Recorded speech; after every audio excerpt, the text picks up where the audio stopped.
जिस पवित्र स्थान पर मूर्ति है, जिस स्थान पर लाखों लोग हर साल जमा होते हैं, जिस स्थान पर दलित समाज की भावनाएं जुड़ी हुई हैं, जिस स्थान पर हम दिल दिमाग और परिवार के साथ वहां जाकर बाबा साहब के चरणों में नमन करते हैं, उस स्थान की अगर कदर ये सरकार नहीं कर रही है तो ये सरकार मेरी ठोकर पर है। और ये सरकार क्या समझती है कि मंदिर में जिस स्थान पर इनके देवी देवता की प्रतिमा लगी हुई है उसे हटाकर मैं कहीं और लगा दूं तो इन्हें स्वीकार्य होगा। तो जब इन्हें स्वीकार्य नहीं है तो मेरे देवता को हटा करके कहीं और स्थापित करने का काम करने वाले ये मनुवादी गुंडे क्या समझते हैं? ये दलित समाज सोया हुआ है, ये बहुजन समाज में ताकत नहीं है। आज भी अगर हुंकार भरी जाएगी तो यकीन जानिए दलित समाज फिर से वही प्रचंड भीड़ इकट्ठी कर सकता है। अगर विस्थापित करना था तो नई संसद के मुख्य द्वार पे क्यों नहीं लगाया गया? और मैं तो इस सरकार से निवेदन करता हूं कि नई संसद में भी बुद्ध प्रिय मौर्य के नेतृत्व में जैसे पुरानी संसद में प्रतिमा लगी थी ऐसे ही प्रतिमा नई संसद में लगे।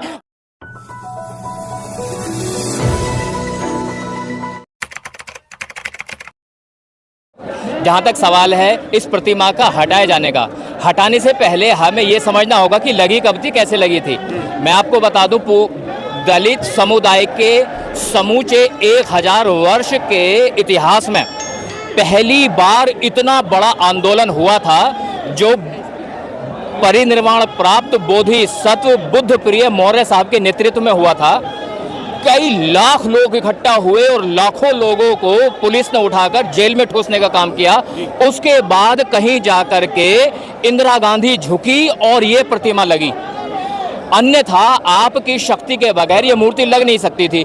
इतना कार्य करना पड़ा हमारे बुजुर्गों को और इन्होंने एक झटके में मूर्ति उठा दी, एक झटके में मूर्ति वहां से हटा दी। पार्लियामेंट से तो नहीं हटाई है ना, पार्लियामेंट के अंदर ही तो है वो मूर्ति। बहुत अच्छा सवाल है। जहां जहां मूर्ति का अनावरण हुआ है, जिस पवित्र स्थान पर मूर्ति है, जिस स्थान पर लाखों लोग हर साल जमा होते हैं, जिस स्थान पर दलित समाज की भावनाएं जुड़ी हुई हैं, जिस स्थान पर हम दिल दिमाग और परिवार के साथ वहां जाकर बाबा साहब के चरणों में नमन करते हैं, उस स्थान की अगर कदर ये सरकार नहीं कर रही है तो ये सरकार मेरी ठोकर पर है।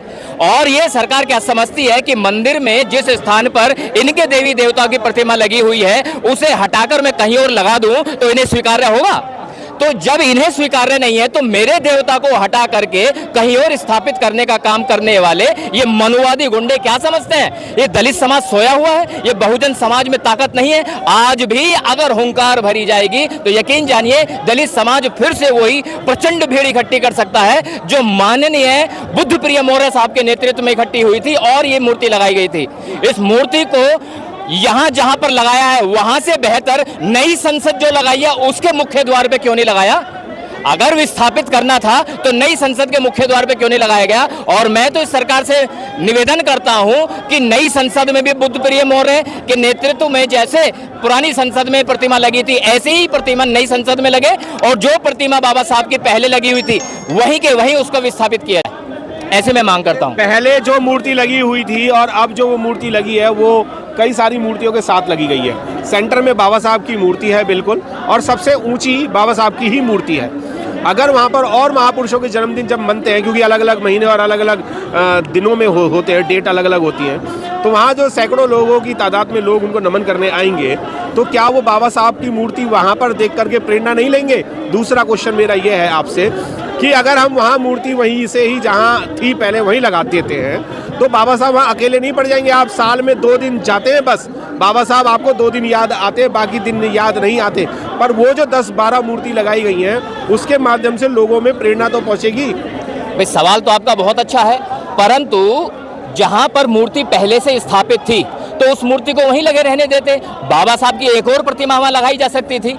सरकार के पास कौन सा फंड की कमी है? जब सरकार 15 लाख करोड़ रुपए धन्ना सेठों के माफ कर सकती है तो चंद रुपयों में आने वाली एक नई प्रतिमा और आ सकती थी ना। उस प्रतिमा को अगर समाज को संदेश ही देना था अन्य महापुरुषों की प्रतिमाओं के साथ तो एक मूर्ति और वहां आ सकती थी। और जहां बाबा साहब डॉक्टर भीमराव अंबेडकर की प्रतिमा शोभायमान थी तो उसको सुशोभित होते रहने देते, वहां से हटाने की जरूरत ही क्या थी? वहां से जिस स्थान पर लगी हुई प्रतिमा वो केवल एक स्थान नहीं है, वो भावनात्मक रूप से बहुजन बहुजन समाज से जुड़ी हुई विचारधारा का स्थान है। आपने कहा कि केवल 2 दिन इकट्ठे होते हैं, यकीनन वहां 2 दिन का कार्यक्रम होता है तो लोग वहां 2 दिन जाते हैं, लेकिन उसके बाद वहां पर आने के लिए पूरी तरह से जो आज़ादी, जो स्वतंत्रता है वो नहीं है ना, कुछ प्रोटोकॉल है। केवल 2 ही दिन तो प्रोटोकॉल को समाप्त किया जाता है। अन्यथा बाबा साहब की विचारधारा को जन जन तक पहुंचाने के लिए मेरे जैसे लोग गांव गांव, गली गली, शहर शहर, पूछों में धक्के खा रहे हैं, समाज को जगा रहे हैं। ये जो भीड़ आपको दिखाई दे रही है, ये भीड़ अपने आप थोड़ी आ गई है। ये एक विचारधारा का प्रसार प्रचार करने के काम के बावजूद ही तो विचारधारा यहाँ तक पहुंची है, तभी तो भीड़ इकट्ठी हुई है। तो मैं तो ये निवेदन करना चाहता हूँ, जो प्रतिमा जहाँ थी उसे वहीं सुशोभित होने दिया जाना चाहिए था, नई प्रतिमा वहाँ लगनी चाहिए थी। अगर आपका निवेदन बीजेपी नहीं मानती, यानी बीजेपी गवर्नमेंट नहीं मानती, तो आप लोगों का सबका क्या स्टैंड रहेगा जो अम्बेडकरवादी हैं?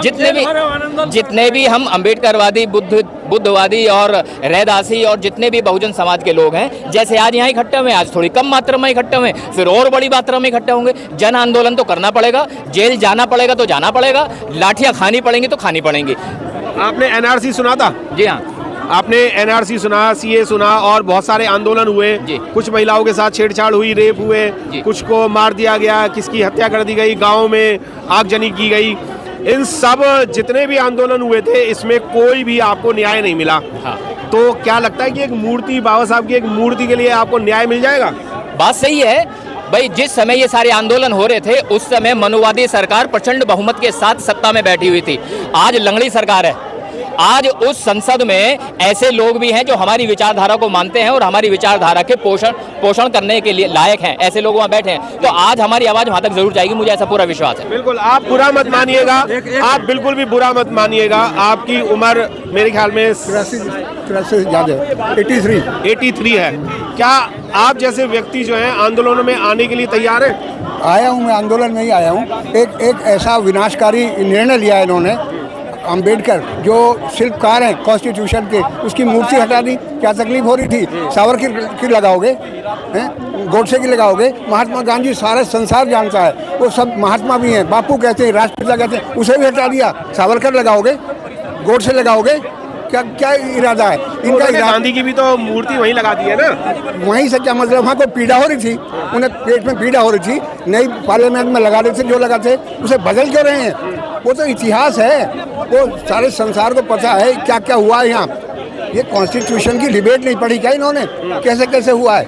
अगर इन्होंने पढ़ी होती तो विनम्रता होती। उदार नहीं है ये वो हैं नैरो कॉन्सेप्ट है जिनका, संकीर्ण मनोवृत्ति। इनको अब पतन का समय आ गया इनका, अब जो है पराभव है इनका, निश्चित रूप से। अगर आपकी बात नहीं मानी गई तो क्या करेंगे आप? आंदोलन तो रोज होते हैं सर, यहाँ पर जंतर मंतर पे महीने में हजारों आंदोलन होते हैं, किसमें सुनवाई? गांधी ने भी तो आंदोलन ही किया था, डॉक्टर अंबेडकर ने भी तो आंदोलन ही किया था। सब आंदोलन करेंगे और संघर्ष ही अंत में जीतता है। ये गुंडागर्दी नहीं जीतती, अन्याय नहीं जीतता।